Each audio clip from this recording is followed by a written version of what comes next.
Now, it is a windy day here, Brian, and typically when it gets windy and we're trying to film a show, we like to get a little bit closer towards trees to get a little protection.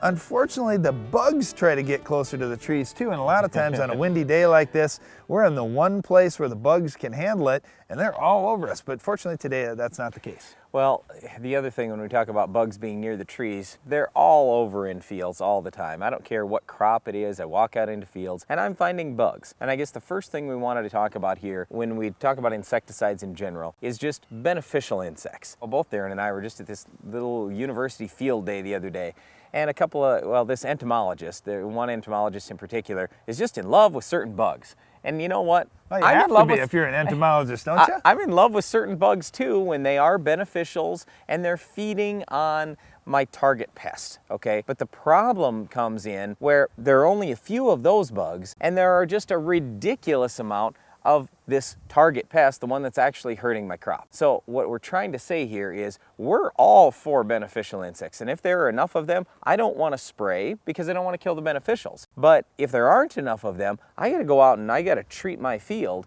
because I'm going to have too much yield loss in the meantime. Well, you know, there's so many things to be good at as a farmer and so many different jobs that you have to do to be successful. One of those important jobs you have to learn is bug identification. Now you say, wait a minute, that doesn't sound very exciting. Well, yeah, and there are lots of little different bugs out in your field, but you have to know which ones are important, which ones are good, which ones are bad. Now, obviously, in your crop, whether it's cotton or rice or corn or soybeans or wheat or whatever, you know what the worst bugs are because a few of them are very important, and when you see them, it is alarming and you know what they are. But you do have to try and understand what some of those small ones are that are out there too that could be beneficial insects. So in other words, things like lady beetles, lacewing, there are certain wasps even that you actually want to have. Now normally you think, a wasp, oh my goodness, I gotta kill that. Not necessarily. There are lots of beneficial insects, and that's kind of all we're getting at, is just understand the beneficial insects that are in your area and understand what the pests are that can actually hurt your crop. Well, that's what's kind of cool too, is a lot of the companies that are making insecticides and developing new insecticides, they're actually trying to find products that will control certain bugs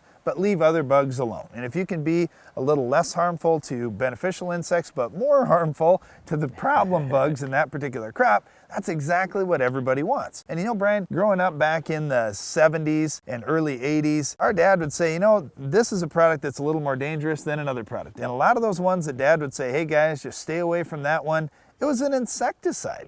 It wasn't one that killed weeds, it was one that killed bugs. Some of those products back in the 70s were a little dangerous, but now a lot of those products, we just don't see them anymore. No, so for example, Furidan was one we used to have around a lot when I was a kid. I mean, we didn't spray a lot of it on our farm or anything. The nice thing about Furidan is it did not build up in your system. So what I would always tell farmers is, look, as long as you make it through the day, you're okay. But it's very toxic.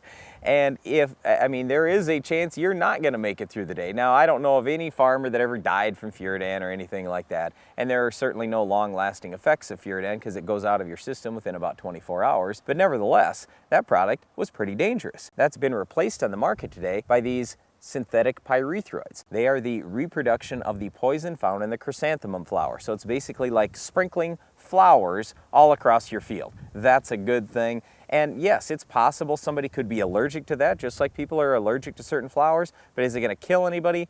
I don't think so. I don't know if pyrethroids smell quite as pretty as flowers, Brian, but the important thing is if we can control insects without being harmful to humans. And that's really what's happening in our industry, is many of the products that farmers are using are becoming much more safe. Like for example, in alfalfa, there's a product called Baythroid that we like to use to control insects. Does a great job. It's very safe. Well, there's another version of that same active ingredient called Tempo that's actually allowed to spray in your houses, in restaurants, in hospitals to control insects. And you say, wait a minute, that's pretty safe if you can spray it right inside your house. Yeah, it is. And that's what we're using out in the field as well. Yep, and those products are pyrethroids. And that's, I guess, the big thing that we want to stress here is just understand what the chemical family is of the insecticide that you're buying. So this is something that you need to talk to your agronomist about. So the reason why we're talking about insecticides here today is we just wanted to give you some general information because we find bugs so often in fields and we get lots of phone calls, lots of emails. People are saying, hey, can I throw this insecticide in with whatever I'm spraying? Let's say say it's a herbicide or a fungicide, in most cases, yes, you can throw an insecticide in with about anything else you're spraying out in the field. Are there any exceptions to that though? Well, there certainly are. When you look at the insecticides, what they're trying to do is kill bugs, but some of them may have some oils or some stickers in there that are trying to hold that insecticide on the leaf surface for a little longer period of time. So when bugs come in and land, even a few days after you spray, that insecticide's still hanging around there so it can kill them. Yep, or those oils will actually penetrate through the leaf very quickly. Well, if you're spraying a harsher herbicide along with it, that brings that harsh herbicide into the plant too quickly and it overwhelms the plant and you end up with lots of leaf burn on your crop. The main one that we run into in our farm is Lorsban and some of the versions of Lorsban that have some oils in that formulation, and mixing them with, a hotter product like in wheat, for example, if we're going to spray something that has Buctril in it, like Husky. In that case, we go to the pyrethroids. Many of them are much more safe in a tank mix. They don't have those types of additives that would cause leaf burn. Okay, just a couple more things about insecticides. How long are they going to last? Well, not very long. They're going to last for a couple of weeks, maybe. When we talk Maybe. about how long can you detect them in the environment versus how long will they actually kill bugs, right. Well, they'll be out there a little longer, but they won't still be at that killing dose. Like your seed treatment insecticides, they're going to last for a few weeks and do a good job, but are they going to control bugs a week before harvest? No way. So most of the insecticides that we're using are going to last a week or 2 weeks, maybe a little longer. Okay, real quickly, explain what is an economic threshold? When we talk about economic thresholds, we have to look at the economics of what that crop is worth, what the insecticide is worth,